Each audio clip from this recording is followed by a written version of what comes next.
Celia Kibler. And I'm Dr. Kailey Buller. Welcome to Raising Eyebrows. Hey, everyone. Welcome to Be a Better Parent podcast and our new series called Raising Eyebrows, your weekly dose of sanity in a world filled with parenting clickbait. So I have my wonderful guest, Dr. Kailey Buller, and we're coming to you with all of what you may or may not want to hear about various topics, because there's a lot of, I don't know, shall we say crap out there about stuff that makes parents feel really guilty or really feel like they're blamed for everything or really feel like everything's their fault and they're not doing it right. And if they don't do it perfect, they're the worst parent in the world. We are going to help you through that on many pertinent topics. And by all, excuse me, let me try to clear my throat. By all means, please send us messages if you want us to address a topic, because we're more than happy to. So anything you want, give us comments, tell us how you're liking Raising Eyebrows. Tell us when you watch something and you raise your eyebrows and you're like, oh, this should be definitely on Raising Eyebrows, because wouldn't you agree? There's a lot of stuff out there that eyebrows can be raised too. So first, let me introduce you to Dr. Kailey Buller. Hi. Hi there. I'm so happy to be back. I'm very excited about this series. It's going to be great. It's going to be great. Yeah. So, I'm Dr. Kailey Buller. Hello, everyone. I'm an emergency room and labor and delivery physician. So I do both. And I've noticed, especially when it came to raising my own kids, you're absolutely right. I mean, there are so many decisions in parenting, and it feels like if you get them wrong, you're going to break your child or give them like some sort of lifelong complex or something. And it's just not true. So much of the time, if you choose wrong, quote unquote, there's really very little difference in the outcome, right? Or people will polarize these issues because that's what's popular on social media, is to be polarizing and controversial. So our goal here is to break down all of those things and really give you the kernels of truth underneath all of those exaggerations and hyperboles. Exactly. And I'm Celia Kibler, and I have 40 plus years of parenting experience. My oldest child is 43, my youngest 36. I can't keep track of all five of them.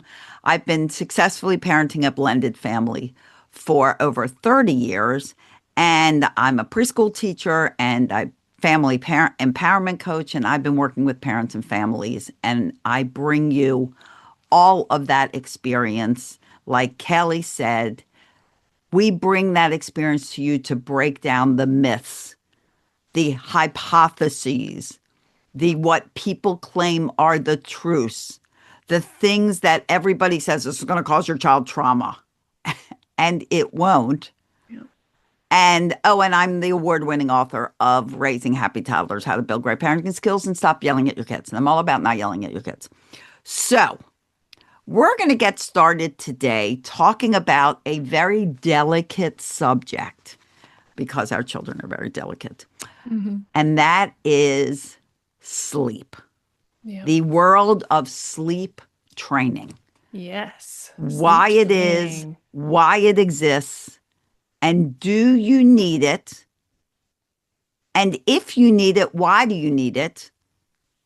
And there are people that can help. I train in sleep, and Dr. Kailey helps you with sleep. And, we're all here to help you. But let's get some truths out there. Wouldn't you say, Dr. Kailey, that there's just a lot of garbage out there? There's so much garbage out there. Here's the thing. I think sleep training is one of the most misunderstood concepts in parenting.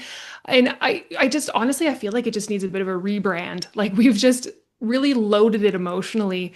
And I think if we thought of it more as sleep teaching, people would be a lot more receptive to it, because a lot of people assume that sleep training is those cried out methods, or sleep training is my baby's not sleeping and therefore I need to do something harsh or crazy.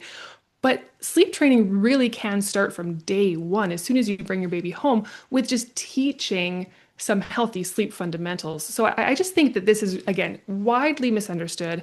And I actually do have a resource that we can link below this podcast episode, actually, if that's okay with you, Celia. It's called Absolutely. Seven Lies You've Been Sold on Sleep Training. And it breaks down the most common myths and what actually is true. Yes, I agree. And honestly, parents today believe if they don't have sleep training, their child won't sleep. Yep. And they forget to think about years and years ago when I raised my children like to say when dinosaurs roamed the earth. We didn't have sleep training No. because you know what? When we're born, what happens in the hospital? Does somebody have to tell your child to sleep or do they just sleep? Mm-hmm. We know how to sleep when we're born. We have basic needs. We need to eat. We need shelter. We need love. We need a nice place to sleep because we know how to sleep. Mm-hmm. But what happens, I think you would agree with a lot of necessary sleep training is that the sleep teaching is really for you, the parent, Mm-hmm. because when we need sleep training, it's usually because we've created habits Exactly. that Yes. have to Mm-hmm. now be broken. Exactly. That's the biggest thing. And I think the people who avoid sleep training, that's the biggest mistake that I see is because they avoid all sleep teaching, all sleep fundamentals, and then there are these habits that are ingrained. And especially those who feel you can't sleep train or sleep teach until age 1, those habits are pretty firmly ingrained at that point, and they're much harder to break down. And then sleep training becomes less gentle when those habits are more ingrained. So it's not to say that you can't contact nap. It's not to say that you can't feed to sleep. It's just to say that there are some things that probably we should be doing right away to help establish some good habits, good healthy sleep habits. Yes, and it's also important for you guys to remember that what fits one does not fit all. Hmm. And it's like, well, my child sleeps with me and I like my child to sleep with me. There are cultures all over the globe You bet. there where children sleep with their parents for very long times. Is Hmm. that bad?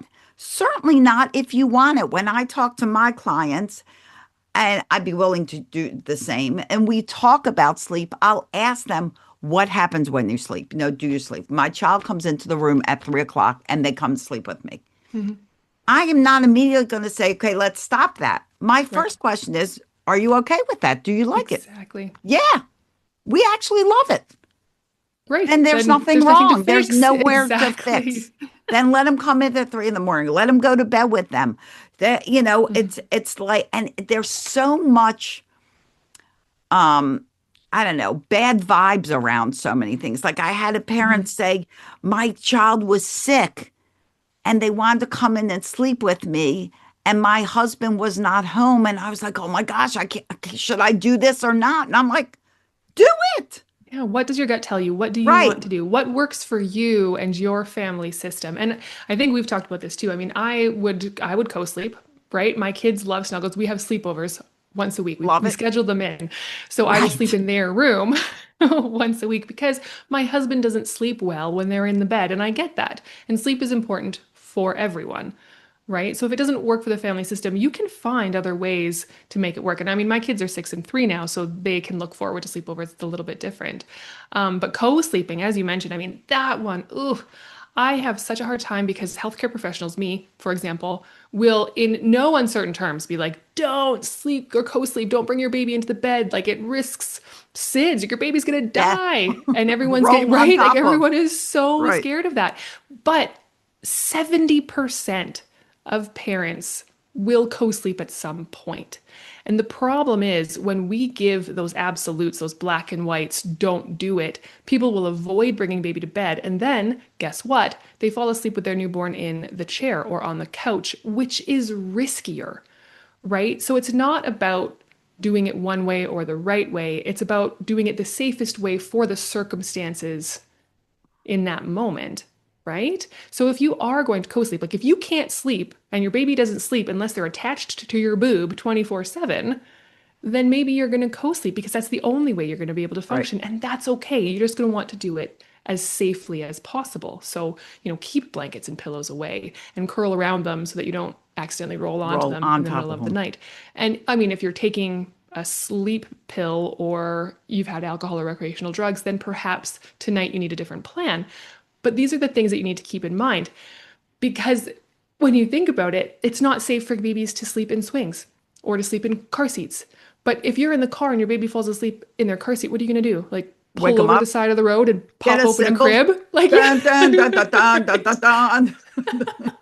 I mean, you may want to because sometimes they fall asleep and you're like, you're messing Like, up your no, nap not now. schedule. Wake I up. know, I know, I know. And it always happens, right? Like they fall asleep right before you were about to take them in for a nap. And you're like, well, I guess we're having a nap in And the that's car. And you it. wind up sitting in your Right. car waiting for them to wake up. And all parents do that. By the way, I have definitely done a few extra laps around the block. And actually, not that long ago, I was going to a craft sale, a winter craft sale, and my daughter fell asleep in the car like 5 minutes before we arrived. So I sat in the parking lot for like 45 minutes. And she's 3 now, right? So she doesn't nap anymore, but she was just so tired, she fell asleep. And I was like, all right, well, I guess I'm hanging out in the parking lot for a while because you don't want to wake them. Right. Because, and I used to do the same thing. And that's why I was like crazy with my first daughter, because who is now 43. So she's lived to, talk about it. But she was such a perfect baby, guys. When I tell you, Lauren was perfect, like perfect. She would go to bed at 7 o'clock at night. She would wake up at 7 in the morning. She would go back to bed at 9. She would wake up at 11. She would go back to bed at 1. Oh, She would wow. wake up at You had, 3:30. you had a She would go back unicorn, to bed at 7. So, unicorn baby. number one, I was freaked out as a mom and I would cry. And I think I have the perfect baby. I can't possibly have any more babies because what if I have the not so perfect baby? Mhm. And so I was like, well, I'm not going anywhere because I don't want to disrupt this perfect Right. baby And you felt schedule. trapped. Oh, I Right. remember Oh, feeling trapped. so lonely. And I Yes. had no friends. I was 24 Hmm. and Lauren's 43. So now you know how old I am. But I'm 6'7". I'm six You're six seven. But I'm seven. about to turn 6'8". So I'm destroying my grandchildren's dreams. When they found out I was 6'7", they were like, "Come on, you're 6'7". That's I'm like, yeah, amazing. I know. Thank So you. on trend right now. Well Right. done. I'm so trendy. Would you like my autograph? So, I can be cool sometimes, but I'm about to lose my cool in February when I turn Oh six no. eight. But it's, we would go on drives and she would fall asleep. And I knew if I brought her in the house, she wouldn't sleep Of course. because she had her little cat nap. So I'd Hmm. be like, okay, well, we're driving. And I would just keep driving. I wouldn't drive like a Exactly. full hour, but I probably, You get like a you, would drive decent like a nap. half hour. Yeah, Like I'm not absolutely. wasting this gold moment. Yeah, no, absolutely. And that's the thing. I mean, you have to do what you have to do to survive, right? And I mean, so you had the perfect baby. I had the opposite. I had the colicky baby. So Lucas, my eldest, he, poor guy, had a cow's milk protein allergy. We didn't really know that right away because he didn't have all the classic symptoms. Yeah. And he was so colicky. And when I say colicky, I don't mean like he cried a little bit or a lot. He had to be rocked and bounced rather aggressively 24/7. So I would rock and bounce him until about 3 in the morning, and then I would put him down. He'd sleep for about 30 minutes, and then it would be my husband's turn, and he would get up at 3, and I would sleep till 7 when he got up to go to work. Like it was a lot. And finally, when we figured out the cow's milk protein allergy, he could not fall asleep without Without. all that intervention. But there was no way. I was hallucinating by day 5 from sleep deprivation. Like this was not a sustainable system, obviously. We needed to bring in our village. Like grandma had to come over for me to be able to nap parts of the day Oh my because God. I would have died. And that is where, you wind up having to decide if this is no longer working for you or if it was never working for you, now what do you do? How do we break down those habits? And that's where sleep training, quote unquote, Correct. might come in. But again, cry it out, right? Leaving your baby to cry is one of many methods. And there are definitely things that you can be doing that don't involve all that crying if that's Right. not something that sits And well with that is not the method. you. Hmm. That is, and it depends a lot on many factors. It depends on the size of the baby. It depends on if you're nursing, breastfeeding, Hmm. nursing, Hmm. do they use nursing anymore? I don't know, probably not. But it depends on a lot of factors. Like my kids, I had two 10.5 pound babies. So they were big, Hmm. hungry children, Yes. and Lauren slept through the night at 4 weeks, Kyle at 6 weeks. Of course, we did have a little conversation at 4 weeks with Kyle. I'm like, hello, your sister slept through the night right now. So I'm expecting the same. Right. So let's work on that. It's 6 weeks. That was good. I was grateful. But it depends. So, a 3 pound baby is Hmm. not going to have the ability to stay asleep No. that kind of time because they don't have the bulk. Hmm. My kids were bulky. They had Yes. nice rolls. They looked like the Michelin Man. Do you know what the Michelin Man is? Oh They yeah, I were. do. Did you love the rolls that? I love chunky babies. Yeah, I They're so love cute. the Mine little was barely legs. like not even 6 pounds when we left the hospital, so I definitely had a little one. Yeah, not chunky. Yeah. Well, I had gestational diabetes with Kyle. I Mm. probably had it with Lauren, but they didn't test Mm. back then. They didn't do anything. But, and they told me Kyle was going to be lower weight than Lauren. Wrong. He was half a pound bigger. But it's, different size babies, different things that you are doing as a parent is Mhm. going to affect sleep. Like Yeah. I am very um that I don't know what the word is. I teach my clients to keep to Mhm. a schedule of eating, sleep. And I actually don't know what you teach, but Mhm. many people teach don't do a schedule. Mhm. So I like a schedule, keeps my head straight, and I think it's good to help Yeah, parents stay absolutely. on task. And I'm similar. I mean, a schedule is great if it's working. So, and Yes, that's where, right? And that's where correct. we sort of, so for someone who has really variable naps, I mean, Lauren, it sounds like slept pretty consistent amounts of time. She was. But I would Not have, not like, if you have Kyle. a, He was like no, a 20-minute napper, but still he was slept a all cat night. So napper. I was grateful. Right. So if you have a baby who sleeps some days 30 minutes and some days 3 hours, you're either going to have to wake them up to keep to schedule or the schedule goes out the window. And I think either is fine.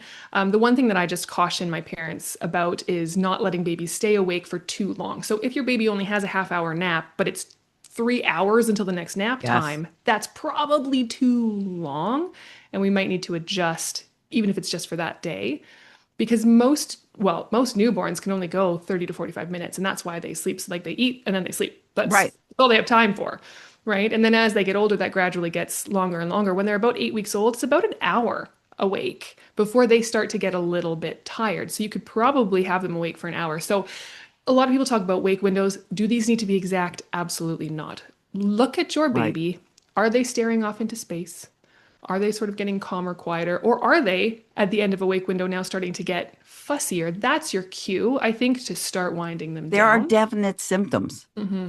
And sometimes you even see in a baby the redness of the eyes, or Yeah. they'll take their hands to their face Hmm. and you'll see the signs. And that's good advice to remember as your kids get older. Overtired kids, like when we get overtired, we're like, give me a bed and we're asleep. Right. Kids get overtired and their brain works differently. They're like overtired, party time. I'm Hmm. wired. I'm running around the house. I'm jumping off the couch. I'm jumping off the beds. I'm blah, blah, blah, They blah, do. because And I was then supposed to go to bed 7:30, but now it's 9:30. Party and I'm on. just not tired. And I love this. This is my favorite thing. And I tell my parents about this all the time. You are going to have to talk to your parents, like the grandparents, because they're going to say, but they don't seem tired. I know they don't seem tired, but Right. it's still time to sleep. Like you It's can't still, just and you're never going to get them to bed. No. And it's so true. And so biologically, right, as soon as a child is awake for a little bit too long and they start to get tired, they're social creatures. They want to stay awake. They want to be with you. So their body is going to start producing adrenaline and cortisol and all sorts of fatigue fighting hormones. So they actually are amped up. So not only does it make it hard for them to fall asleep, they will make wake more frequently overnight and they You're will right. wake earlier in the morning. So sometimes when parents have babies that always wake up at 4 or 5 in the morning and seem like they're ready for the day, that might not actually be because they're undertired and ready to wake up. It might actually be because they're chronically overtired and they've got those fatigue fighting hormones running through their system and they're waking up early. And then you're going to wind up with just like a chronically cranky baby. Exactly. I tell my parents this often because they'll be like, well, I want to put them to bed later Hmm. because in their logical mind, they'll wake up later. Not how it And I'm like, works. actually, usually it's the opposite. Yep. And You it's put so them to bed counterintuitive. later, they won't just wake up when they normally do. They'll Hmm. wake up earlier than they Hmm. normally do. Yep. And even for adults, guys, here's a little clue into you, mamas and dadas, and whoever's watching, you watching people, is your consistent bedtime and wake up time should stay as consistent as possible. And if you're waking up in the middle of the night and you're not, you're up, you're moving around, you're like, I can't get back to sleep, then you need to adjust the bedtime and wake up time for you. Hmm. And you need to, crop it 15 minutes. And let me see if I go to bed 15 minutes later, will I not wake up? For your kids, they need consistent bedtime and wake up times. Hmm. And that will influence the best way for them to have a good Hmm. night's sleep. Yeah. And here's the clue that I give a lot of parents is your baby's sleep requirements are going to differ from child to child and from baby to baby. Like the recommendations say that they should be getting anywhere from, you know, 16 to 20 hours of Right. sleep when they're a newborn. But that extra 4 hours, that's a big difference. So you can't just base it on what the textbook says or what the recommendations are. It really depends on your baby. And you can usually tell based on how many naps they take during a day, how much sleep they need. So I usually say for babies who are on 4 naps or more, if they're napping 4 or more times in a day, they should probably only be awake for 7 to 8 hours total during the day. Like that's enough wake time. If a baby's needing that many naps, so that's usually 4 months or less, they should probably only be awake for 7 to 8 hours. So if your baby has really bad naps all day long, they only nap 30 minutes for all 5 naps, you might really need to seriously consider an early bedtime that day to keep the sleep consistent, right? Like you said, it's not necessarily for me, anyways, it's not necessarily the times so much as the total amounts, if that makes sense. Yeah, that does, and it's helpful to parents because they can calculate that. Hmm. Please do not think sleep windows, wake windows are law. Like on my sleep chart, what I offer my parents, if they're like, what is a child supposed to sleep? It will say what is recommended and what you consider normal. Yeah. So, like, even as your children grow, if they're supposed to get 14 hours of sleep at age 9 and they only get 10 hours of sleep, that's still okay because we all sleep differently. Hmm. Lauren, I'll mention her again. She'll love that I'm mentioning her so much. At 43 years old, if Lauren could still take naps, she would take them. Why Right. did she stop taking naps? Because she had to go to school. She couldn't Right. take naps anymore. But at 43, I guarantee you, she would still take naps. If you asked her today, would you take a nap at one? Absolutely, 100%. Hmm. 100% she would take a Yep. nap. Yep. Her kid friends make fun of her because she's like, I'm tired, need to go to sleep. Even when she was like in her 20s, same thing. Absolutely. I remember napping in college. Like I definitely because well, college was busy, but I remember I was like, yeah, give me a nap, man. Right. And then there are other people that never get tired during the day. And, Hmm. and and like I mentioned, my son, he didn't sleep a lot as a baby, but Hmm. he always slept well through the night, which that to me was a gift. And he sleeps what he And that sleeps. is the most restorative sleep. Correct. It's the most important sleep. So Correct. again, that overnight portion, that's really the goal for sure when it comes to sleep. And if they have crappy naps, that's okay.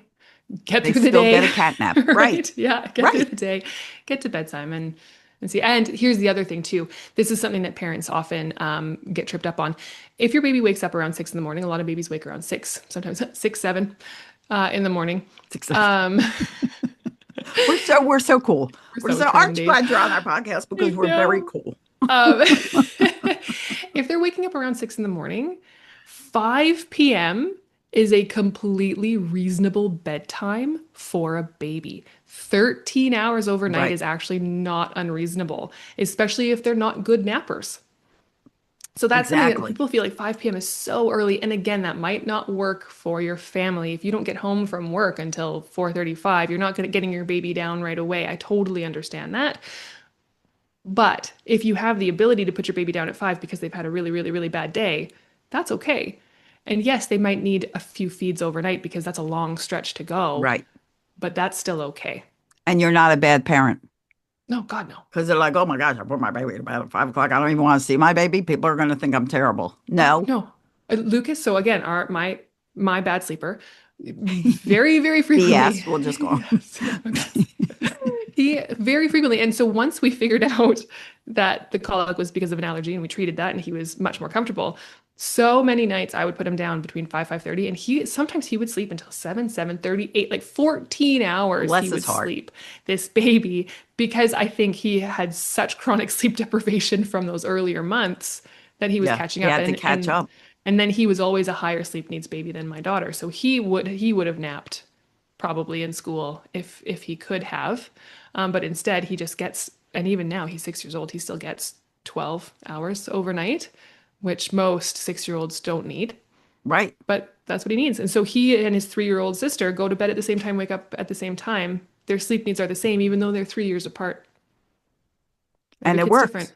Yeah. And that's what you have to recognize. It's the same as, um, you know, people will always ask me, and I'm sure they ask you, like, oh, well, my child seems like they're ready to give up their morning nap. Hmm. Are they supposed to give it up now? Or should I make them go to sleep, but they don't sleep? Hmm. Again, Hmm. we're all different. Yeah, Your absolutely. And babies are different. It's like sleeping at night. I advise my parents because I think one of the most helpful creations, but one of the most unhelpful creations is the monitor. And the hmm reason I say that is because babies sleep like you sleep. When you sleep, you wiggle, you move, you make noises, you do all that stuff in your sleep, whether you recognize it or you don't recognize it. hmm Babies are the same way. They wiggle, they move, they make noises. It doesn't mean they're up and ready to party. hmm It just means they're wiggling and making noises. So Exactly. I always recommend if you have a monitor, keep the video on, take away the noise because often the noise will wake you up and you'll be like, oh, the baby's up, the baby's up. Let me tell you, especially moms, we are cued in. I mean, Oh my there God. were no monitors No, you 40 have like years ago, 30 supersonic years hearing ago. when you're a mom. You really Yeah, do. you hear everything, whether Hmm. you mean to or not. Hmm. So you don't have to have that sound. And so often the baby is like across the hall. If Hmm. that baby's crying, you're going to hear that baby You're gonna cry. hear it. And I'm so glad you brought that up because I think this is another one that we get so concerned, especially breastfeeding moms. We will respond sooner and more often to a baby who's making noise. I would argue that unless your baby is fussing, like actually crying, pause. Let's see if they can settle themselves back down because, like you said, babies make noise. Babies will wake. They will completely wake up. And But go if they're back. not unhappy, give them a chance to see if they'll fall back to sleep. That is a very, very important skill. Linking sleep cycles is something that babies need to practice. And so if you give them a few minutes, and then, I mean, if the crying escalates, then you go in. But give them a few minutes, give them 4 or 5 minutes to see what happens, because that's going to be a really important skill to teach, right? And the sooner you respond, the more dependent on you they're going to become. Correct. The other thing, the other piece of this, and this is one that kind of hit me in the gut too, was our babies don't learn that discomfort can pass on its own. So if they have some gas pains and they're fussing a little bit and we immediately intervene, they might think that the only way for this discomfort to go away is if mom comes. So they might think now that when they're in discomfort, it'll never go away unless mom comes. Right. And Right. that makes me kind of sad. Like it would be nice for our babies to know that no, this too shall pass, Right. right? Right. And you're not traumatizing your baby. Please, if people are telling you if your baby cries, you're Hmm. traumatizing you. No, they're not. Babies, No. we are born with communication. We are not born with language. How does a Yeah. baby communicate? They make noise, they cry, they wave an arm, Hmm. they do something that doesn't involve speech because they don't have speech yet. So Exactly. crying Yeah. isn't traumatizing them. It's talking to you. Hmm. It's sending a message of some kind, Exactly. which is also why you need to give your child a chance to cry because parents know there are like cries that mean different things. This means they're And you learn hungry. those pretty quickly. You Yeah. do, but you don't learn Hmm. them if you don't If you allow don't your let them child cry. to cry, and then you lose the aspect of them communicating to you and telling them what they need, telling Hmm. you what they need. Exactly. And I had clients that did that. I had to teach them, let Yeah. your child cry. Yeah. I mean, if you're doing tummy time and your baby's fussing, you're not going to assume necessarily that they're hungry. Be, right? That wouldn't make sense in that context. But when they're in their crib and you don't know what's going on, yeah, you're right. You need to give them a chance to tell you what's happening. Are they uncomfortable? Are they frustrated? Are they learning something new? Are they trying to roll over and they're not able to do it? Because, by the way, babies will practice all of those things in the middle of the Correct. night. When no one's And watching. exactly. And so they might have trouble sleeping. And that's why people talk about those leaps or the developmental leaps. You don't necessarily have to intervene. Maybe let them fuss it out a little bit because they're trying to roll over. Or here's the big one, they've learned to roll over onto their tummy and they don't yet know how to roll back. Right. Please, And that's a big one. please don't spend your entire night going in and rolling your baby back Rolling them over. back. Please Right. don't do that because That's that's not just your gonna job. no. If they are, and I know it frightens parents, but if they are strong enough to roll from back to front, they are strong enough to lift their head and turn it to the side so they don't Absolutely. suffocate. I was just going So to say that. you don't need to worry about that. Let them fuss and fall back asleep. Got challenges? We got answers. Download the Be a Better Parent app. And when anything stops you, put it in. Ask it for help, and you'll get solutions right away. All based on Celia's 40-plus years of experience. Don't we all just want to be a better parent? Be a better parent. Available on the app and Google Play Store. Download the app now. Don't intervene every time. And there are studies that show that babies actually will cry more frequently and more often the more parents intervene. Yes, absolutely. There's the whole way of sleep coaching that says to get your child to go to sleep, and I'm probably not saying it exactly, but I'm going to generalize. Mhm. Go in every 5 minutes and rub their thing and then leave and then come back another 5 minutes, come back another 5 minutes, come back another 5 minutes. Don't do that. It's so What? Give them stimulating a for chance to go to sleep. Your older child, walk in there. You know what's magic with older children? This phrase, honey, I love you. I'll be back to check on you in a little bit. hmm What does it mean? Nothing. No, To a but child, it means mommy's coming back. It relaxes them. It helps them go to sleep. yep. To mommy, it could be 3 hours, could be 1 hour, could be half hour, could be 2 hours, could be, you're coming hmm back. Come hmm back at some time, but it might be Yep. morning. Oh gosh, it's morning already. And you know what? That's actually a really interesting. There is a sleep training technique for older kids. That's exactly that, right? I I want you like for the kids who are anxious and afraid and they don't want to fall asleep on their own. You say, "Mommy's going to come back. I'm just going to go do this thing. I'm just going to go Right. do the dishes and then I'm going to come back." And if you come back and they're still awake, you give them a little bit of reassurance. You say, "Okay, I'm just going to go fold some laundry and I'm going to come back." And you go. Right. And they don't know how long necessarily you're going to be. And eventually they'll fall asleep because they trust. You've shown them that you will come back. Correct. And And they they know. relax Hmm. enough to go to sleep. Exactly. And it's you realizing that, and I think this is important to remember. When you go to sleep at night, you know the house is safe. Your child Hmm. is in their room. This child's in this room. The dog is over here. You know without seeing what the setup of your home is. A child doesn't. A Hmm. 3-year-old wakes up at night. They're in a dark room. They don't know. They have no idea if you're even in the house. So see it from their perspective. So they Hmm. wake up, so they cry. And you're like, "Oh, why don't they just go back to sleep?" And Yeah. they're crying mostly because they don't know you're there. This Hmm. is where a baby monitor can come in very handy because you can teach your child, if you talk into the air, mommy will hear you. or Mm-hmm. daddy will hear you. Mm-hmm. So if your child wakes up in the middle of the night and you know they're okay, just say, hey, honey, I'm here. Talk through the monitor.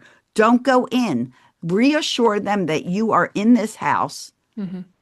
And honey, go back to sleep. The sun's not out yet. I'll Mm-hmm. come in and check on you and I'll see you in the morning. I love you. Good night. Mm-hmm. Blah, blah. And sometimes that's all they need. Mm-hmm. They just need to know you're there. Absolutely. Yep. And that's exactly right. There are so many ways to do this, and it depends on you, it depends on your family, it depends on your baby's temperament, it depends on their personality. And there's no one size fits all. And I mean, there's almost too many. There's almost too many ways. But I honestly do feel that parents are going to know in their gut what their baby needs, right? And I knew for mine, both of whom were colicky, we had to do the, quote unquote harsher methods because they were 100% dependent on Right. me to fall asleep. So I could have probably done the slow withdrawal of, right? Like, so I'm not going to bounce and rock today. I'm just going to rock, or I'm going to do it for less time. But that would have been harder, I think, for me to do because that takes a longer time to slowly wean all of that intervention out. And instead, when they were developmentally ready, I said, I'm going to put you down for sleep. I know that you can do it. I love you. Here you go. Here's your chance to try. And I let them cry up to about 45 minutes. And again, no harm. As long as you are a loving, responsive, attached parent, all the They rest are of the not time, traumatized. it's going to be fine. There's a difference between responsive waiting and harmful neglect, right? If their Apps needs are met, they are 100%. safe, they're going to be okay, and it's not going to harm their attachment. And as we had mentioned, I mean, the cortisol levels will go up if they're tired. And I think that's what people worry about with sleep training. When they cry, their cortisol levels rise, and that's the stress hormone. So clearly they're stressed. But it also happens when they're tired, right? So it's six of one, half dozen of the other. Exactly. And it happened, when Lauren was, you don't know, I don't know why I said because you don't know, because I haven't told you yet. When Lauren was probably about 8 months old, she decided her new bedtime was no longer 7 o'clock. It was 11 o'clock. Hmm. And I was like, oh, no, no, no, No, no, that no, doesn't no, work no, for me. no, No. no, no. This is past my bedtime. Mhm. So I was like, we are not going to bed at 11 o'clock, young lady. We are going to bed at 7 o'clock because that's your bedtime. Mhm. And what I wound up doing was every night I put her to bed a half hour earlier, a half hour earlier, a half hour earlier, let her cry, a half hour earlier. Yep. She go to sleep, let her cry. It took about a week. Mhm. I mean, I tried to just put her at 7 o'clock. That didn't work for like 2 Nope. days. So I was like, Absolutely. well, I'll wean you back. That has And within that a is called, week, she went yep, back to 7. that's called bedtime fading. That is a sleep training technique, right? And How so smart I was? So that's what very you were doing. smart back in the You're day. so smart. Well, and that's the thing. I feel like you were just able to know what your baby needed, Right. right? And so we have all these names for all these sleep Yeah. training Oh gosh, that's techniques. a whole nother podcast. We need to do another podcast on like making up words. Okay, but go ahead. Sorry. No, but you're right. And so we've named them all, but realistically, this is somebody thought of something to help their child and And gave it it a worked. name, and it worked, right? So we've got, the sleep ladder, the pick up put down method, the sleep lady shuffle, bedtime fading, the 3 day Well, I sleep love all this because solution, I don't know all the Ferber half these names. method, sleep, you've Yeah, got I've heard of extinction, you've some. got, right? Some of them. And there's probably more that I don't know off the top of my head.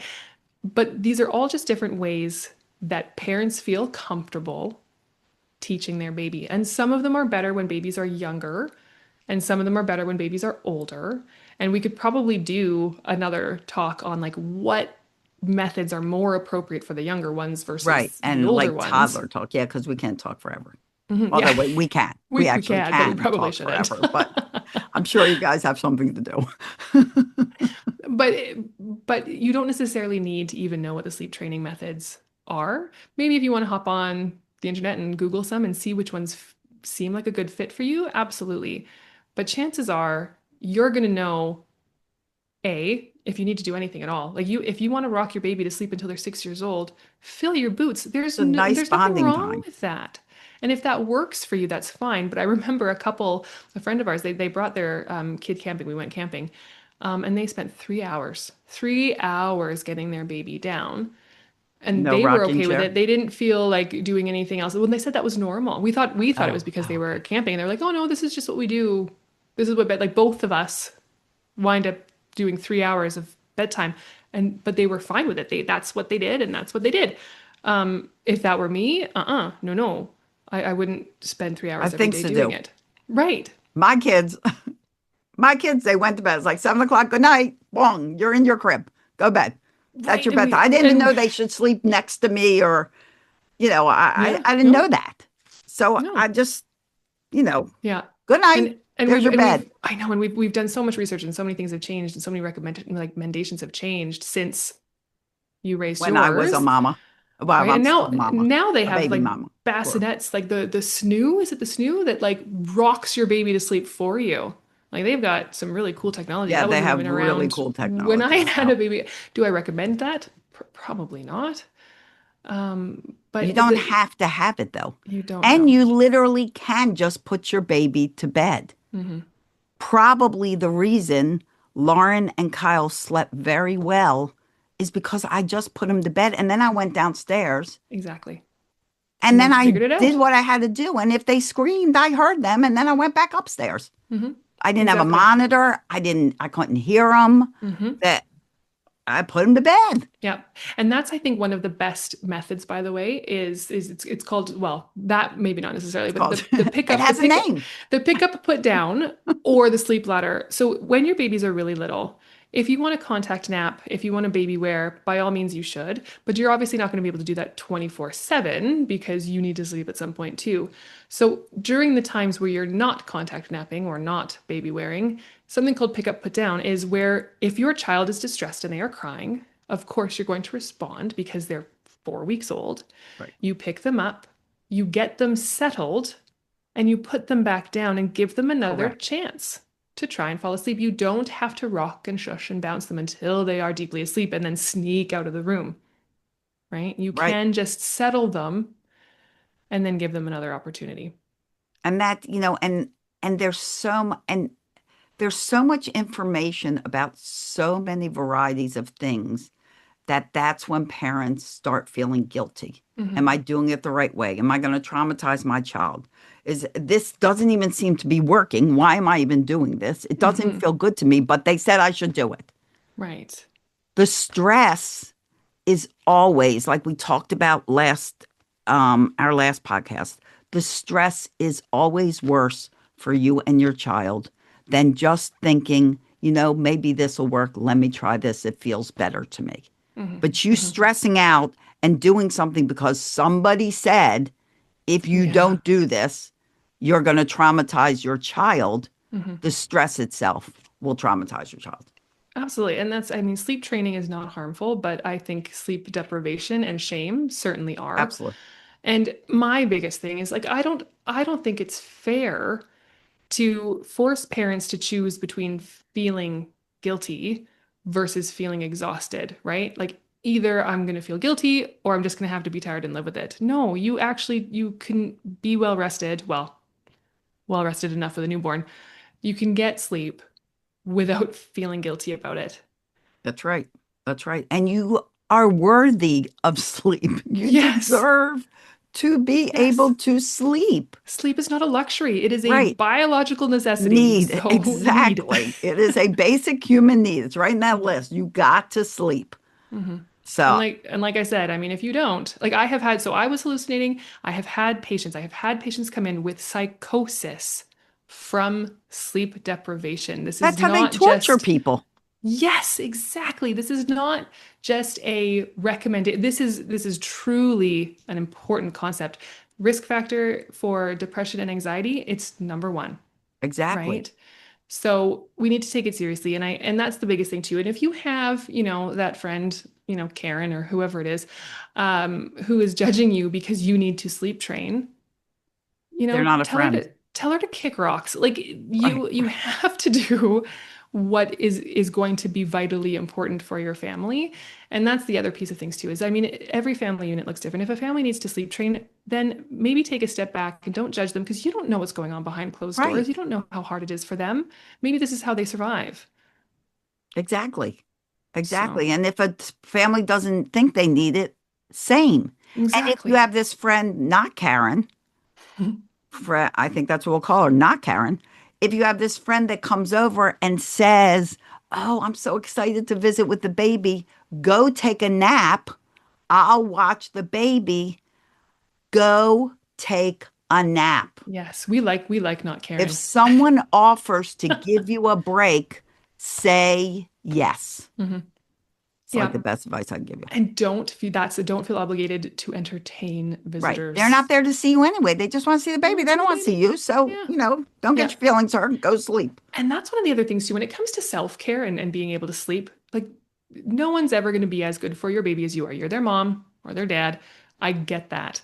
But there are other people who will be able to take care of your baby's needs in their own way. So having a little bit of trust, even if they don't do it the same way that you do it, even if they don't do it exactly right, being able to delegate to other people is very, very, very, Is very a helpful. blessing. Hmm. Yes, especially like grandparents, things like that. They're going to have their methods. They may not be your methods.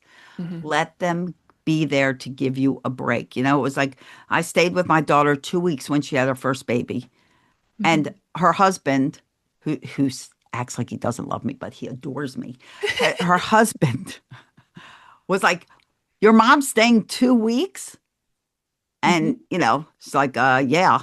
At the end Yeah. of the 2 weeks, he's like, "Can't you stay more weeks? Why Hmm. do you have to Yeah. leave?" Because It's so accept helpful. the help. And that was so when I mean, I had a relatively traumatizing birth experience both times. The second time I was in heart failure and my heart actually Oh kept my stopping. gosh. So I was going into ventricular tachycardia and it would stop. And they were like, well, baby's not quite at term yet. And so I was just in the hospital and they were watching and my heart kept stopping. And here we were. And eventually at 37 weeks, they were like, okay, she's fully cooked.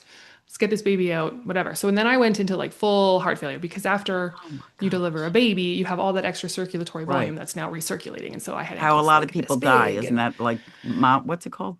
Mama's, well, there's it's called something. I'm But not anyway, sure. go ahead. But Sorry. so no, so I mean it was difficult. And so my parents actually came and stayed with me for 6 weeks after because it was 4 months before I could walk up a flight of stairs without being totally short of breath. Right. Right. And And so add a baby to that. I had a baby. And so a lot of cultures will, they'll have people who come to care for mom. They take care of everything else and look after mom, and mom's only job is baby. And I think that's a beautiful system. Yes. And that's why a lot of cultures, the family all lives together. Yes. We honestly, historically, are not meant to live on our own and raise our Mm-mm. children. Hmm. We are meant to live within our family, within our community, and Hmm. have that's why it's like it takes a village to raise a child. It also takes a village to raise a parent. Hmm. You weren't meant to do it on your own. No, Part of why I created Be a Better Parent is so that we be your village. You're absolutely. not And meant to just be go, suffer, suffer. You just had a baby. You just had a cesarean. Now it's up to right? you to And do everything. you're exactly right. I mean, I think the healthcare system does such a good job of prenatal, like we got prenatal classes, we got Lamaze classes, like here's how you breathe to get through labor. And then we're like, good job, healthcare system. Here you go. Like, don't let the door kick you on the way out. But we Right? don't do Get anything out. after. And so, and again, and that's why I had written Surviving Tiny Humans was because Right. there's this huge gap. And I think that we used to really rely on generational knowledge.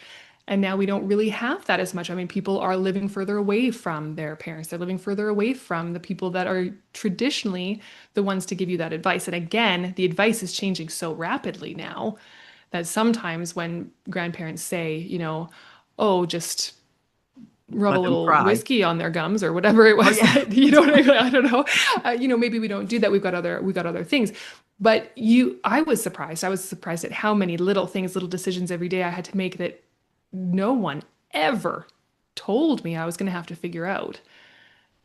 Yeah. So there's It's a definitely, lot. And some people aren't even aware of what parenting was like long ago, or even now in like Aborigine tribes and, mhm, tribal care for a baby and a child. mhm, They don't even realize how community oriented it is mhm. and how helpful people are. And that in many groups and many tribes and many cultures, you don't even take care of your kid. You may be out Yeah. doing something else and the neighborhood's taking care of the kids and Yeah. stuff like that. And it trust people to also care. It may not be exactly what you do, Hmm.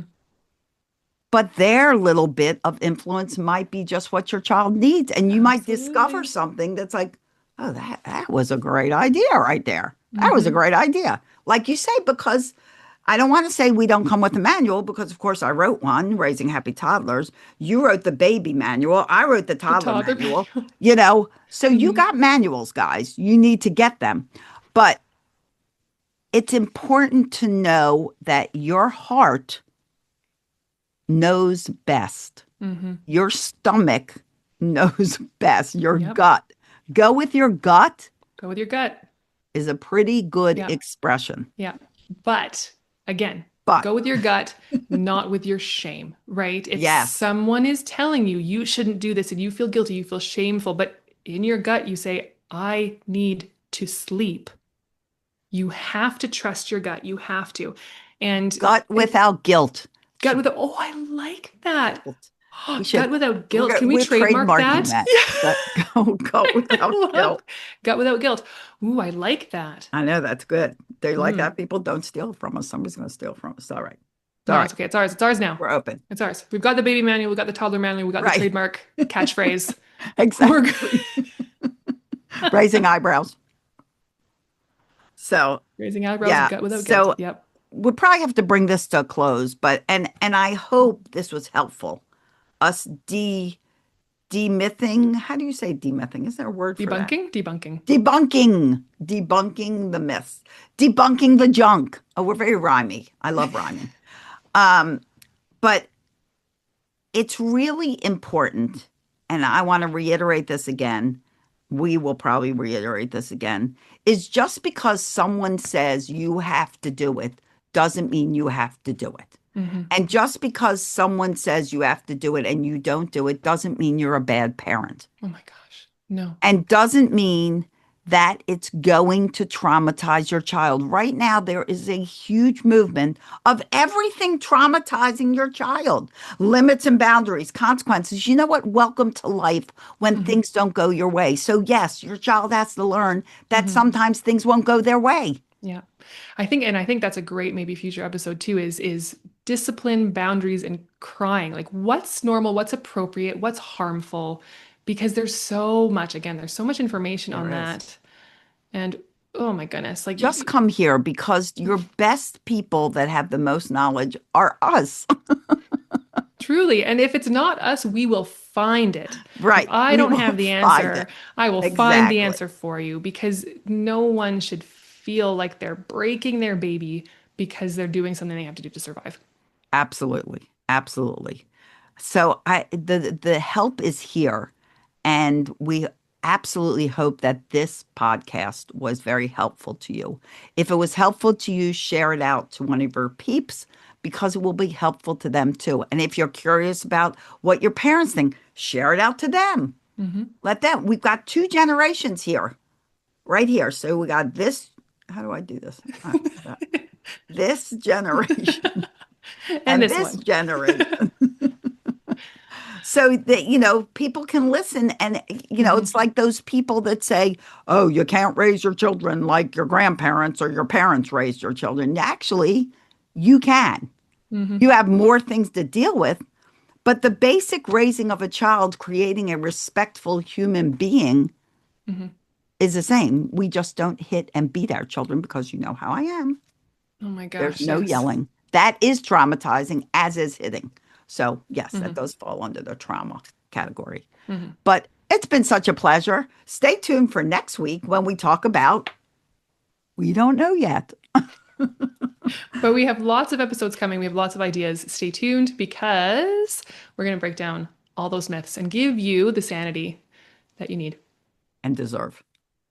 And so we love being here with you. Again, give us a comment, share this out, let us know how you like it so we can keep doing more. And if you have an idea, something you want us to debunk, some junk you want us to debunk, then send us a message and we will tell you the truths about it. And sometimes they're right. So you never know. We'll always tell you the truth. So thank you, Dr. Kailey, for being here as always. And we're going to do one of these every week. And hopefully this will help you de-stress and stop feeling so guilty. Take the guilt, write it on a big piece of paper, and then burn it. Because you don't need to feel guilty. Absolutely. Make a mistake. We're human. We all make a mistake. So we got your backs. Promise. We got your backs. So we wish you days filled with peace, love, tons of laughter. Don't forget to laugh. It really, truly is the best medicine. The best medicine. Best medicine. Stressed out about something, stressed out about breastfeeding. We said last episode, watch a comedy. All right, guys. We'll see you on the next episode of the Be a Better Parent podcast, bringing you Raising Eyebrows. Bye, everyone. Bye. We're so glad you were here. Thank you so much for joining us, and we truly hope you'll be here next time. And if you are looking for a little dose of sanity on any other topic, please feel free to let us know, leave us a comment, and we will be sure to bust that myth too. Have a great day. Bye. Bye.